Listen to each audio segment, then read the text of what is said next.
Hi అండి. నమస్తే. Welcome to Sri Sai Ramadevi. నేను మీ రమాదేవి. ఈరోజు నేను గుడికి వెళ్తున్నానండి. గురువారం రోజు తీసిన వీడియో ఇది.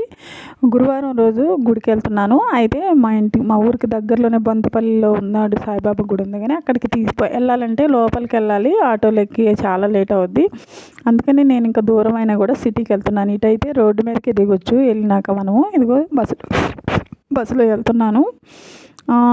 ఇక్కడ కూడా దూరమే, కానీ కాకపోతే రోడ్డు పక్కకే దిగి గుడిలోకి వెళ్ళిపోవచ్చు. అట్లా మనకి అనుకూలంగా ఉందని నేను ఆ గుడికే వెళ్తుంటాను ఎక్కువ. ఇక్కడైతే నేను దిగేసానండి సూరారం వెళ్ళి. ఇదిగో గుడి ముందు ఇది. ఇక్కడైతే కొబ్బరికాయలు అమ్ముతారు. ఎప్పుడు ఇక్కడే తీసుకుంటాను. ఈ పెద్ద ఆవిడ దగ్గర కొబ్బరికాయ తీసుకుంటున్నాను. అదే పోయినసారి ఒక 10 రూపీస్ ఇవ్వాల్సింటే అవి కూడా ఇస్తానని ఇస్తుంది. నాకు కొబ్బరికాయ అయితే వేసిస్తుంది. ఇక్కడైతే 40 రూపీస్ అండి. కొబ్బరికాయ, పూలు, అగరబత్తులు అన్నీ పెట్టిస్తారు. బాగుంటుంది. ఇక్కడైతే లోపలికి వెళ్తున్నాను నేను. ఈ లోపలికి వెళ్ళినాక ఇదంతా కూడా పార్కింగ్ అండి. చాలా బాగుంటుంది. ఎండాకాలం అయితే భలే ఉంటుంది. చల్లగా చాలామంది గుడికి వచ్చిన వాళ్ళు ఈ చెట్ల కింద కూర్చొని చక్కగా కొంచెం సేపు సేద తీరమని వెళ్తుంటారు ఇంటికి. ఇదైతే పెద్ద ఒక బంగ్లా లాగా ఉంటుంది. అంటే ఒక మండపం లాగా పూజలు అవి జరిగినప్పుడు జరుగుతాయి అక్కడ. ఇగో సాయిబాబా ఫోటో వేసి బోర్డు కూడా ఇలా వేసి ఉంటారు. ఇంక ఇక్కడైతే నేను ఇదంతా తీసుకుంటూ పోయాను. లోపలికి వెళ్ళాలి కొంచెం. గుడి అయితే అంతా చెట్లే ఉంటాయి ఎక్కువ. అదిగో చూడండి, ఇదంతా కూడా ఆ చెట్లే ఉంటాయి. ఇక్కడైతే ఈ లోపలైతే పంతులు గారు ఉంటారు అనుకుంటా. అక్కడ మనకు కూడా తెలియదు అంతగా. ఇంక ఇక్కడైతే వెళ్తున్నాను కదా, ఇదేనండి. ఇటు లోపలికి వెళ్తే ఇదిగో ఇలా వెళ్తే ఇది అక్కడ ఉంటుంది గుడి.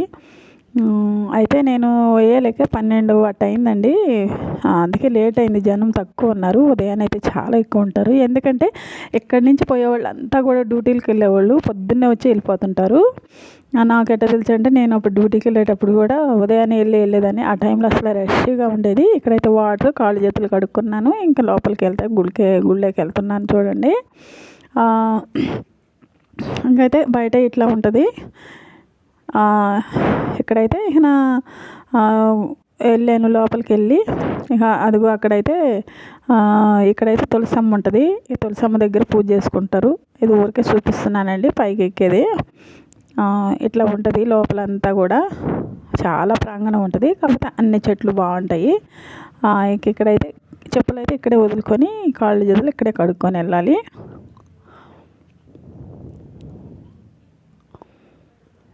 ఇక్కడ ఇదంతా కూడా పార్కింగ్ లాగే ఉంటుంది. నేను ఇక్కడ చెప్పులు వదిలేసాను. ఇదైతే లోపల గుడి ఇలా ఉంటుందండి. జనం అప్పుడే హారతి ఇచ్చారు. హారతి తీసుకోవడానికి అందరు గుంపుగా అక్కడికి వచ్చేసేసారు. ఇది నేను బయట ఉండే తీస్తున్నాను. ఇంకా నేను లోపల గుడిలోకి వెళ్ళలేదు. గుడి అంతా అయితే ఇలా ఉంటుంది. చాలా పెద్ద గుడి అండి. ఇక్కడైతే బాబాగారి పాదాలు, ఇదైతే విభూది. అయితే నేను ఇంకా ఊరికి బయటే ఉండి తీస్తున్నాను అదంతా కూడాను. నేను లోపలికి వెళ్ళలేదు. ఇంకా లోపలికి వెళ్దామని ఇంకా తులసమ్మ దగ్గర కొంచెం అగరబత్తులు, పూలు వెలిగించి దండం పెట్టుకొని ఇంకా నేను లోపలికి అయితే వెళ్తున్నాను. చూడండి, ఇలా ఉంటుంది తులసికోట సాయిబాబా గుడి ముందు. ఇంతకుముందు చెట్టు బాగానే ఉండేది, మరేమో తీసేశారు. ఇక్కడైతే కొబ్బరికాయలు కొడతారు. కొబ్బరికాయలు కొట్టిన తర్వాత నేను ఇక్కడైతే ఇదొక గుమ్మం, అవతల పక్క కూడా ఒక గుమ్మం ఉంది. 2 గుమ్మాలు ఉంటాయి. నేను అవతల పక్క నుంచే వెళ్ళాను, కాకపోతే ఇతల పక్క నుంచి వీడియో తీసుకుంటున్నాను. ఇదిగో లోపలికి వెళ్ళానండి. వెళ్ళిన తర్వాత ఇక కొబ్బరికాయ అయితే ఆ పళ్ళెంలో పెట్టి మనం దండం పెట్టుకునే లోపల ఆయన స్వామివారికి హారతి ఇచ్చి బాబా గారికి హారతి మనకు కూడా ఇస్తారు. చిన్న బాబా ముందుంటారు. పెద్ద బాబా విగ్రహం అయితే లోపల ఉంటుందండి. చాలా బాగుంటుంది. చూడాలనిపిస్తుంది. చాలా బాగుంటుంది. అయితే అటు పక్కకి వెళ్ళి మొక్కుకొని వచ్చాను. ఇదేనండి ఈరోజు వీడియో. మీకు అందరికీ నచ్చద్దు అనుకుంటున్నాను. నచ్చితే లైక్ చేయండి.